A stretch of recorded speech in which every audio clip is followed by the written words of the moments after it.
Maka marilah, saudara-saudaraku yang terkasih, sesuai dengan kemampuan kita masing-masing, mari kita saling menyelamatkan, kita saling membantu satu sama lain, kita saling bersolider, berbela rasa, lebih-lebih kepada mereka, saudara-saudari kita yang menderita, yang membutuhkan bantuan uluran tangan kasih kita. Saudari-saudaraku yang terkasih, berjumpa kembali bersama saya, Inspirasiku di Antara. Renungan harian Rabu 7 September, Pekan Biasa ke-23.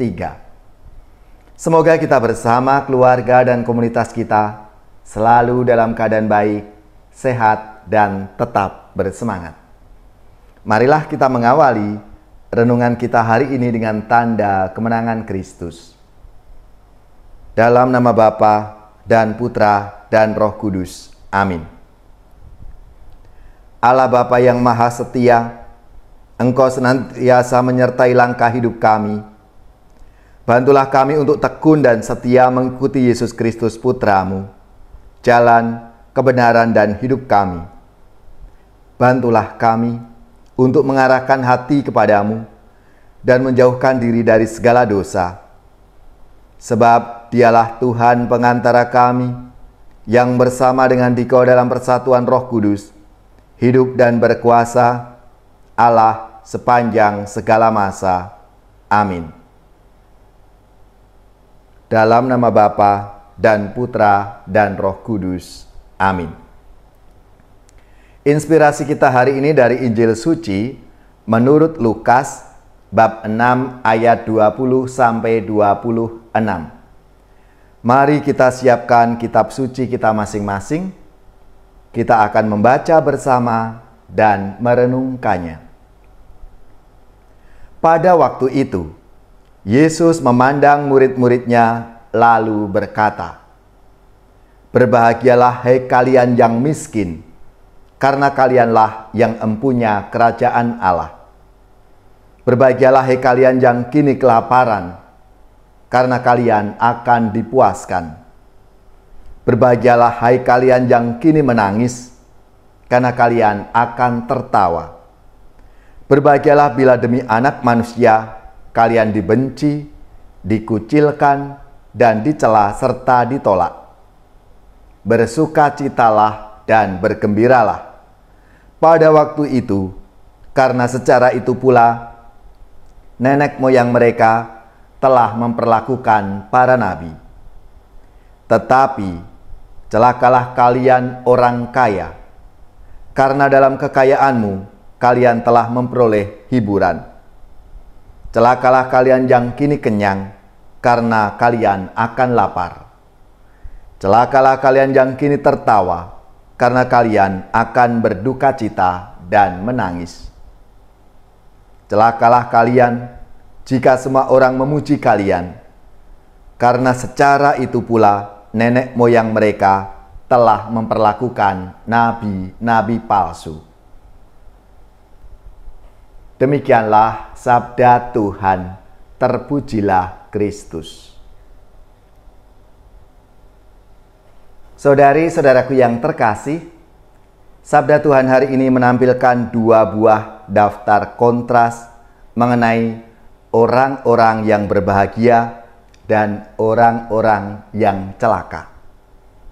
Menariknya, kedua daftar ini berisikan hal-hal yang amat bertentangan dengan nilai-nilai yang umumnya diyakini oleh masyarakat.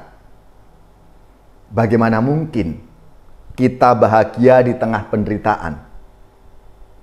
Bagaimana juga bisa dipahami Yesus mengutuk orang-orang yang hidupnya enak? Bukankah setiap orang, bahkan kita, pasti merindukan kebahagiaan lahir dan batin dalam hidup kita? Saudari-saudaraku yang terkasih, tampaknya di balik seruan dan kecaman itu, Yesus hendak menyadarkan umat pada zamannya bahwa kebahagiaan itu terletak bukan pada sensasi dan kenikmatan yang dialami dari suatu perbuatan, melainkan karena hal itu bermakna dan berarti. Tidak saja bagi diri sendiri, tetapi juga bagi kepentingan banyak orang.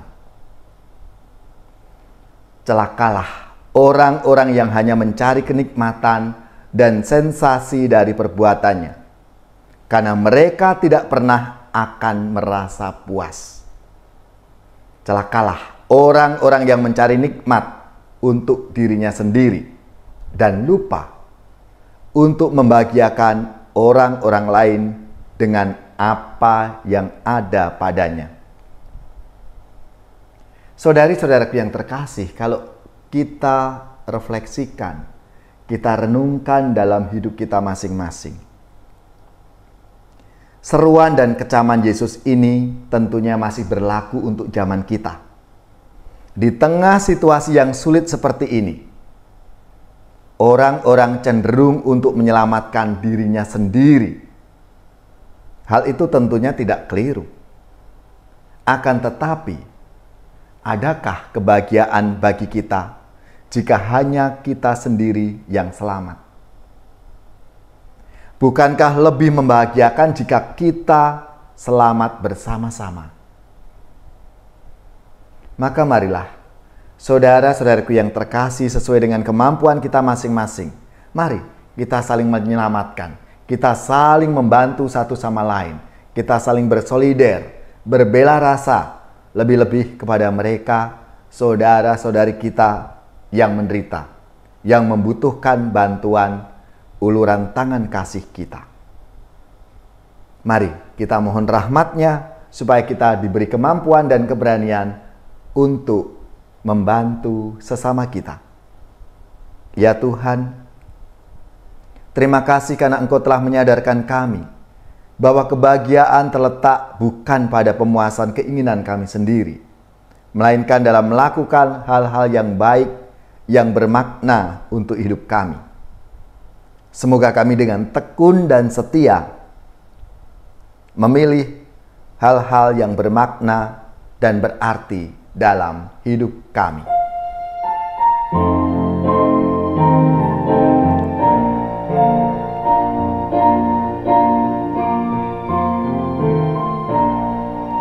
Ku gembira Kau berkata, mari hadap Tuhanmu. Selangkah hatiku bawa ke gerbang Yerusalem. Wahai kawan, bergegaslah, rintis jalan ke surga. Ku bersyukur dalam hati karena perlindungan-Mu. Ku berharap saat nanti Kau taburkan rahmat-Mu. Wahai kawan, bergegaslah, rintis jalan ke surga. Saudari-saudaraku yang terkasih, marilah kita mengakhiri renungan kita dengan mohon berkat Tuhan. Kita akan menerima tugas perutusan. Marilah kita siapkan hati kita untuk menerima berkat Tuhan. Semoga saudari-saudara sekalian, keluarga-keluarga dan komunitas kita, orang-orang yang kita doakan, mereka yang sakit, yang menderita, seluruh tugas, belajar, pekerjaan, usaha, serta karya pelayanan kita, dibimbing, dilindungi dan diberkati oleh Allah yang Maha Kuasa, Bapa dan Putra dan Roh Kudus. Amin.